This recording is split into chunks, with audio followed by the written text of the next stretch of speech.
சோத்திரகத்தாவே சோத்திரப்பா, இந்த தினத்தில் பிறந்த நாள் திருமண நாள் கொண்டாடுற மனிதர்களுக்காக ஜெபிக்கிறேன். அதே போல் பிறந்தநாள் திருமண நாள் கொண்டாடி அவங்கள கண்மணி போல் பாதுகாத்து கொள்ளுங்க ஏசப்பா. அவங்கள திருமண நாள் பிறந்த நாள் கொண்டாடுறவங்கள நல்லா ஆசீர்வதிங்கப்பா. பக்கபலமாக இருந்து நீங்கள் பாதுகாத்து கொள்ளுங்கப்பா.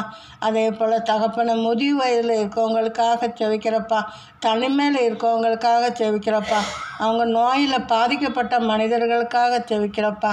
சிறு பிள்ளைகளுக்காக நாங்கள் ஜெபிக்கிறப்பா. சின்னஞ்சிறு பிள்ளைகளே அப்பா, மனநல பாதிக்கப்பட்ட பிள்ளைகளுக்காக ஜெபிக்கிறேன். எத்தனை மனநல பாதிக்கப்பட்ட பிள்ளைகள் இருக்காங்கப்பா, அவங்களுக்காக ஜெபிக்கிறேன். மனநல ஆசிரமம் நடத்தவங்களுக்காக ஜெபிக்கிறப்பா.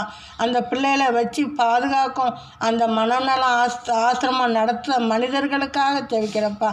அந்த பிள்ளைகளை தாயின் தகப்பனாக இருந்து பாதுகாத்து பக்கபலமாக இருந்து பாதுகாத்து வரும் அந்த ஆசிரமம் எங்கெல்லாம் இருக்கோ அவங்களுக்காக ஜெபிக்கிறப்பா. அப்பா தகப்பனே, அந்த மனநல பாதிக்கப்பட்ட பிள்ளைகளுக்கு தேவைகளை நீங்கள் சந்திங்கப்பா. அவங்களுக்கு 3 நேரம் ஆகாரத்துக்கு நீங்கள் உதவி செய்யுங்கப்பா. பக்கபலமாக இருந்து பாதுகாத்து கொள்ளுங்கப்பா. அதே போல் தகப்பனே சுவாமி, குழந்த பாக்கியம் இல்லாதவங்களுக்காக ஜெபிக்கிறேன். ஒரு குழந்த பாக்கியத்தை கொடுத்து நீங்கள் ஆசீர்வதிங்கப்பா. அதே போல் தகப்பனே சுவாமி, விவசாயம் பார்க்கவங்களுக்காக ஜெபிக்கிறப்பா. விவசாயத்தில் நல்ல பயிர்கள் விட்டு மிச்ச துளிகள் எடுக்கும்படி நீங்கள் உதவி பண்ணுங்கப்பா.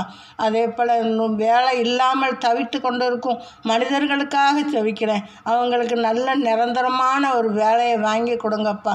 திருமணம் ஆகாதவளுக்காக ஜெபிக்கிறேன். திருமண தடைகளெல்லாம் மாற்றி போட்டு ஏற்ற வேலையில் திருமணம் நடக்கிறதுக்கு உங்கள் கிருபையினால் அவங்கள வழி நடத்துங்கப்பா. பக்கபலமாக இருந்து பாதுகாத்து கொள்ளுங்கப்பா. ஊழியக்காரங்களுக்காக ஜெபிக்கிறப்பா.